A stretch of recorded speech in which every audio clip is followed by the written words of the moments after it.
ਵਾਹਿਗੁਰੂ जी का खालसा वाहिगुरू जी की फतेह। दास ਗਿਆਨੀ ਸਰਬਜੀਤ ਸਿੰਘ ਲੁਧਿਆਣਾ ਅੱਜ ਆਪ ਜੀ ਦੇ ਨਾਲ ਇੱਕ ਛੋਟੀ ਜੀ ਕਹਾਣੀ ਸਿੱਖਿਆ ਦੇ ਤੌਰ ਤੇ ਗਿਆਨ ਦੇ ਤੌਰ ਤੇ ਸਾਂਝੀ ਕਰਨ ਜਾ ਰਿਹਾ ਹੈ। ਇਹ ਕਹਾਣੀ ਬਖਸ਼ਿਸ਼ ਕਰਮ ਅਤੇ ਮਾਇਆ ਦੇ ਵਿਚਕਾਰ ਹੋ ਰਹੇ ਤਕਰਾਰ ਦੀ ਕਹਾਣੀ ਹੈ। ਮਾਇਆ ਕਹਿੰਦੀ ਮੈਂ ਬਲਵਾਨ ਹਾਂ, ਕਰਮ ਕਹਿੰਦੇ ਨੇ ਮੈਂ ਬਲਵਾਨ ਹਾਂ। ਕਰਮ ਤੋਂ ਭਾਵ ਬਖਸ਼ਿਸ਼ परमात्मा। ਹੁਣ ਮਾਇਆ ਨੇ ਕਿਹਾ ਮੈਂ ਜਿੰਨੂੰ ਵੀ ਚਾਹਾਂ ਜਦੋਂ ਵੀ ਚਾਹਾਂ ਅਮੀਰ ਬਣਾ ਸਕਦੀ ਹਾਂ, ਉਸ ਦੀ ਗਰੀਬੀ ਦੂਰ ਕਰ ਸਕਦੀ ਹਾਂ। ਕਰਮ ਬਖਸ਼ਿਸ਼ ਕਹਿੰਦੇ ਨੇ ਕਿ ਕਰਮਾਂ ਤੋਂ ਬਿਨਾ ਬਖਸ਼ਿਸ਼ ਤੋਂ ਬਿਨਾ ਕਿਸੇ ਨੂੰ ਅਮੀਰ ਨਹੀਂ ਬਣਾਇਆ ਜਾ ਸਕਦਾ। ਮਾਇਆ ਬੜੀ ਜਿੱਦੀ ਏ। ਮਾਇਆ ਨੇ ਜਿੱਦ ਕੀਤੀ। ਮਾਇਆ ਨੇ ਕਿਹਾ ਮੈਂ ਆਪਣਾ ਚੱਲਣ ਆ ਤੁਹਾਨੂੰ ਦਿਖਾਵਾਂਗੀ। ਮਾਇਆ ਦਾ ਚੱਲਣ ਆਰੰਭ ਹੋਣ ਲੱਗਾ। ਆਓ ਇਸ ਕਹਾਣੀ ਨੂੰ ਆਰੰਭ ਕਰਨ ਤੋਂ ਪਹਿਲਾਂ ਇਸ ਚੈਨਲ YouTube ਚੈਨਲ ਦੇ ਇਸ ਸਬਸਕ੍ਰਾਈਬ ਬਟਨ ਨੂੰ ਜ਼ਰੂਰ ਆਪਾਂ ਸਬਸਕ੍ਰਾਈਬ ਕਰ ਲਈਏ, ਦਬਾ ਲਈਏ। बैल आइकन भी जरूर आपां दबा लईए कि होर वीडियो ਜਦੋਂ ਵੀ ਤੁਹਾਡੇ ਨਾਲ ਸਾਂਝੀਆਂ ਕੀਤੀਆਂ ਜਾਣ ਉਹ ਤੁਹਾਡੇ ਕੋਲ ਉਸ ਦਾ ਨੋਟੀਫਿਕੇਸ਼ਨ, ਉਸ ਦੀ ਜਾਣਕਾਰੀ ਪਹੁੰਚ ਸਕੇ। ਸੋ ਜਲਦੀ ਕਰੋ, ਪਹਿਲਾਂ ਸਬਸਕ੍ਰਾਈਬ ਕਰੀਏ, ਫਿਰ ਆਪਾਂ ਅੱਗੇ ਵਧਣਾ ਕਰਦੇ ਹਾਂ ਇੱਕ ਛੋਟੀ ਜੀ ਕਹਾਣੀ ਦੇ ਰੂਪ ਅੰਦਰ। ਵਾਹਿਗੁਰੂ ਜੀ ਕਾ ਖਾਲਸਾ ਵਾਹਿਗੁਰੂ ਜੀ ਕੀ ਫਤਿਹ। आओ जी, आस करदा हां कि तुसी सब्सक्राइब कर लिया होवेगा, बैल आइकन बटन दबा लिया होवेगा। ये कहानी एक लकड़हारे दी है। जंगल दे विच लकड़ां वड्ढना जिस दा रोज दा काम है। इस माया ने इस लकड़हारे नूं अमीर बनाउण वास्ते विਉਂਤ कढ लई है। इस माया ने लकड़हारे नूं अमीर बनाउण दे लई एक मोहरां दी थैली दे दित्ती है। देण दा ढंग तरीका उस नूं रस्ते च जांदियां लभ पई जां कित्थों प्राप्त हो गई, ये रहो विचार। ਜਦੋਂ ਇਹ ਥੈਲੀ ਪ੍ਰਾਪਤ ਹੋ ਗਈ ਤੇ ਇਹ ਲੱਕੜਹਾਰਾ ਬੜਾ ਖੁਸ਼ ਹੋਇਆ। ਇਸ ਨੇ ਬੜੇ ਮਨ ਵਿੱਚ ਚਾਅ, ਬੜੀਆਂ ਖੁਸ਼ੀਆਂ ਮਾਣੀਆਂ। ਮੇਰਾ ਪਰਿਵਾਰ, ਮੇਰਾ ਘਰ, ਮੇਰੇ ਬੱਚੇ, ਮੇਰੇ ਕੱਪੜੇ, ਮੇਰੇ ਘਰ ਦਾ ਖਾਣ ਪਾਣ ਬਹੁਤ ਵਧੀਆ ਹੋ ਜਾਵੇਗਾ। ਭਾਵ ਆਪਣੀਆਂ ਸੋਚਾਂ ਦੇ ਵਿੱਚ ਇਹ ਡੁੱਬ ਗਿਆ ਤੇ ਘਰ ਵੱਲ ਨੂੰ ਹੋ ਤੁਰਿਆ। ਘਰ ਜਾ ਕੇ ਜਦੋਂ ਇਸ ਨੇ ਆਪਣੀ ਘਰਵਾਲੀ ਦੇ ਕੋਲ ਇਹ ਮੋਹਰਾਂ ਦੀ ਥੈਲੀ ਰੱਖੀ ਤੇ ਕਿਹਾ ਕਿ ਦੇਖ ਭਗਵਾਨੇ ਸਾਨੂੰ ਕਿੰਨਾ ਧਨ ਪ੍ਰਾਪਤ ਹੋਇਆ। ਚਾਹ ਦੇ ਵਿੱਚ ਇਹ ਸੁੱਧ ਬੁੱਧ ਭੁੱਲ ਗਿਆ ਤੇ ਇਸ ਦੀ ਰੱਖੀ ਹੋਈ ਉਹ ਮੋਹਰਾਂ ਦੀ ਜੋ ਥੈਲੀ ਸੀ ਉਹ ਚੋਰੀ ਹੋ ਗਈ। ਭਾਵ ਇਸ ਦੇ ਹੀ ਗਵਾਂਢੀਆਂ ਨੇ ਉਹ ਥੈਲੀ ਜਿਹੜੀ ਸੀ ਉਹ ਚੁਰਾ ਲਈ। फिर उस तरह लकड़ां वड्ढण वाल ये चल पिया। लकड़ां वड्ढण वास्ते जंगल विच पहुंच गया। माया ने देखिया ये तो फिर लकड़ां वड्ढण आ गया, ये अमीर नहीं होया। माया ने की कीता, फिर इस वास्ते एक हीरियां दे नाल जड़िया होया हार, सोने दा हार इस नूं देना कीता। इसने हार प्राप्त करके फिर वही कुछ सोचिया कि मेरा भला हो जाएगा, मैं अमीर हो जावांगा। मन ही मन सोचा सोचता उस हार नूं अपनी दस्तार, भाव जो भी इन्हें साफा बन्निया सी, उस पगड़ी दे विच हार नूं इसने टकाउणा कीता। हार दी चमक इन्नी सी कि उपर उड़ रहे बाज ने जदों देखी ते झपट मार के वो हार उथों चुक के ਉਹ ਬਾਜ ਲੈ ਗਿਆ ਤੇ ਆਪਣੇ ਆਲਣੇ ਦੇ ਵਿੱਚ ਪਹੁੰਚ ਗਿਆ। ਫਿਰ ਨਿਰਾਸ਼ ਹੋਇਆ।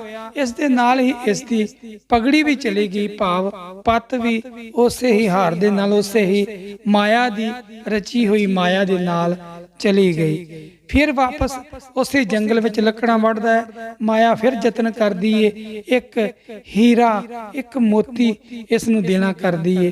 ये ओ हीरा, ओ मोती प्राप्त करके फिर अपने घर वाल नूं चलदा है। रस्ते च प्यास लगदी है, नदी ते पानी पीण लगदा है ते ओ मोती भी इस दे हत्थों नदी दे विच गिर जांदा है ते गिरिया होया मोती एक मच्छी दे मुख विच, मूंह विच चलिया जांदा है। भाव पेट विच चलिया जांदा है। वापस घर आ जांदा है। फिर निराश माया ने बड़े यतन कीते पर माया सफल नहीं हो सकी। हुण बख्शिश ते किरपा दी वारी आई, कर्मां दी वारी आई। कर्मां ने कहा ऐ माया तू हार गई है, ਆ ਦੇਖ ਇਹੀ ਤੇਰੀ ਰਚੀ ਹੋਈ ਰਚਨਾ ਦੇ ਵਿੱਚ ਜਦੋਂ ਬਖਸ਼ਿਸ਼ ਪ੍ਰਾਪਤ ਹੋ ਜਾਵੇਗੀ ਤੇ ਇਹ ਬੰਦਾ, ਇਹ ਲੱਕੜਹਾਰਾ ਅਮੀਰ ਹੋ ਜਾਵੇਗਾ। ਕੀ ਹੋਇਆ, ਇਸ ਲੱਕੜਹਾਰੇ ਨੇ ਲੱਕੜਾਂ ਵੱਢਣ ਗਿਆ, ਲੱਕੜਾਂ ਵੱਢ ਕੇ ਨਦੀ ਦੇ ਕੋਲ ਆਇਆ ਤੇ ਇਸ ਦੇ ਮਨ ਵਿੱਚ ਵਿਚਾਰ ਆਈ, ਕਿਉਂ ਨਾ ਹੋਵੇ ਅੱਜ ਮੱਛੀ ਫੜੀ ਜਾਵੇ ਤੇ ਮੱਛੀ ਘਰ ਲਿਜਾ ਕੇ ਬੱਚਿਆਂ ਨੂੰ ਉਸ ਦਾ ਭੋਜਨ ਕਰਾਇਆ ਜਾਵੇ। ਇਸ ਨੇ ਉਹ ਮੱਛੀ ਪਕੜਨਾ ਕੀਤੀ। ਹੁਣ ਮੱਛੀ ਬਣਾਉਣ ਵਾਸਤੇ ਇਸ ਨੂੰ ਬਾਲਣ ਦੀ ਵੀ ਲੋੜ ਸੀ। ਇਸ ਨੇ ਬਾਲਣ ਸੁੱਕਾ ਭਾਲਣ ਦਾ ਯਤਨ ਕੀਤਾ ਤੇ ਕੀ ਦੇਖਦਾ ਹੈ ਕਿ ਇੱਕ ਦਰਖਤ ਦੇ ਉੱਪਰ ਇੱਕ ਆਲਣਾ ਹੈ ਜਿਸ ਦੀਆਂ ਲੱਕੜਾਂ ਬਹੁਤ ਜ਼ਿਆਦਾ ਸੁੱਕੀਆਂ ਨੇ। ਇਸ ਨੇ ਦਰਖਤ ਤੇ ਚੜ੍ਹਨਾ ਕੀਤਾ, ਉਸ ਆਲਣੇ ਨੂੰ ਉਤਾਰਨ ਲੱਗਿਆ ਤੇ ਕੀ ਦੇਖਦਾ ਹੈ, ਇਸ ਦੀ ਪਗੜੀ ਤੇ ਉਹ ਹਾਰ ਉਸ ਆਲਣੇ ਦੇ ਵਿੱਚ ਪਿਆ ਹੈ। ਇਸ ਨੇ ਉਹ ਆਲਣਾ ਚੱਕਣਾ ਕੀਤਾ, ਪਗੜੀ ਚੱਕਣਾ ਕੀਤੀ, ਹਾਰ ਚੱਕਣਾ ਕੀਤਾ ਤੇ ਖੁਸ਼ ਹੋ ਗਿਆ। ਖੁਸ਼ੀ ਖੁਸ਼ੀ ਘਰ ਦੇ ਵਿੱਚ ਆਇਆ। ਘਰ ਵਿੱਚ ਆ ਕਰਕੇ ਘਰ ਵਾਲੀ ਨੂੰ ਕਹਿਣ ਲੱਗਾ, ਸਾਡਾ ਗਵਾਚਿਆ ਹੋਇਆ ਧਨ ਭਾਗਵਾਨੇ ਲੱਭ ਗਿਆ, ਗਵਾਚਿਆ ਹੋਇਆ ਧਨ ਭਾਗਵਾਨੇ ਲੱਭ ਗਿਆ। ਇਹ ਆਵਾਜ਼ ਗਵਾਂਢੀਆਂ ਦੇ ਕੰਨੀ ਪਈ ਤੇ ਜਿਹੜਾ ਗਵਾਂਢੀਆਂ ਨੇ ਮੋਹਰਾਂ ਦੀ ਥੈਲੀ ਚੁੱਕੀ ਸੀ, ਚੋਰੀ ਕੀਤੀ ਸੀ, ਉਹ ਉਹਨਾਂ ਨੇ ਇਸ ਦੇ ਘਰ ਵਾਪਸ ਫਿਰ ਦੁਬਾਰਾ ਸਿੱਟ ਦਿੱਤੀ।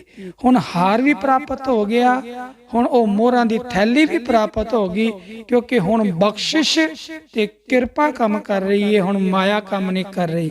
ਹਾਲਾਂਕਿ ਸਾਰਾ ਮਾਇਆ ਦਾ ਰਚਿਆ ਹੋਇਆ ਖੇਲ ਸੀ, ਪਰ ਬਖਸ਼ਿਸ਼ ਤੋਂ ਬਿਨਾਂ ਪ੍ਰਾਪਤ ਨਹੀਂ ਸੀ ਹੋ ਰਿਹਾ। ਹੁਣ ਬਖਸ਼ਿਸ਼ ਨੇ ਕੀ ਕੀਤਾ, ਇਸ ਨੇ ਚਾਵਾਂ ਦੇ ਵਿੱਚ, ਖੁਸ਼ੀ ਦੇ ਵਿੱਚ ਉਹ ਮੱਛੀ ਨੂੰ ਕੱਟਣਾ ਕੀਤਾ। ਜਦੋਂ ਮੱਛੀ ਨੂੰ ਕੱਟਿਆ, ਉਸ ਦਾ ਪੇਟ ਚੀਰਿਆ ਤੇ ਜਦੋਂ ਚੀਰਿਆ ਪੇਟ ਤੇ ਉਸ ਵਿੱਚੋਂ ਉਸ ਨੂੰ ਉਹ ਮੋਤੀ ਵੀ ਪ੍ਰਾਪਤ ਹੋ ਗਿਆ, ਜਿਹੜਾ ਮੋਤੀ ਮਾਇਆ ਨੇ ਰਚ ਕਰਕੇ ਇਸ ਨੂੰ ਦਿੱਤਾ ਸੀ। ਮੋਤੀ, ਮੋਹਰਾਂ ਦੀ ਥੈਲੀ, ਹੀਰਿਆਂ ਨਾਲ ਜੜਿਆ ਹੋਇਆ ਹਾਰ, ਸੋਨੇ ਦਾ ਉਹ ਹਾਰ ਇਸ ਨੂੰ ਪ੍ਰਾਪਤ ਹੋ ਗਿਆ। ਇਹ ਧਨਵਾਨ ਬਣ ਗਿਆ। ਗੁਰੂ ਕੇ ਪਿਆਰ ਵਾਲਿਓ, ਇਹ ਜਿਹੜੀ ਕਹਾਣੀ ਹੈ ਨਾ, ਇਹ ਤੋਂ ਬੜੀ ਵੱਡੀ ਸਿੱਖਿਆ ਪ੍ਰਾਪਤ ਹੁੰਦੀ ਹੈ। ਜਿੰਨੀ ਮਰਜ਼ੀ ਕੋਈ ਮਾਇਆ ਦਾ ਯਤਨ ਕਰ ਲਵੇ, ਮਾਇਆ ਜਿੰਨੀ ਮਰਜ਼ੀ ਬਲਵਾਨ ਹੋਵੇ, ਬਿਨਾਂ ਕਿਰਪਾ ਤੋਂ ਇਹ ਪ੍ਰਫੁੱਲਤ ਨਹੀਂ ਹੋ ਸਕਦੀ। ਬਖਸ਼ਿਸ਼ ਤੋਂ ਬਿਨਾਂ ਪ੍ਰਫੁੱਲਤ ਨਹੀਂ ਹੋ ਸਕਦੀ। ਲੱਖਾਂ ਕਰੋੜਾਂ ਰੁਪਈਆ ਬਖਸ਼ਿਸ਼ ਤੋਂ ਬਿਨਾਂ ਮਿੱਟੀ ਹੈ। ਜਿੱਥੇ ਬਖਸ਼ਿਸ਼ ਹੈ, ਜਿੱਥੇ ਕਿਰਪਾ ਹੈ, ਉੱਥੇ ਥੋੜਾ ਵੀ ਹੋਵੇ ਤੇ ਉਹ ਬਹੁਤਾ ਹੈ।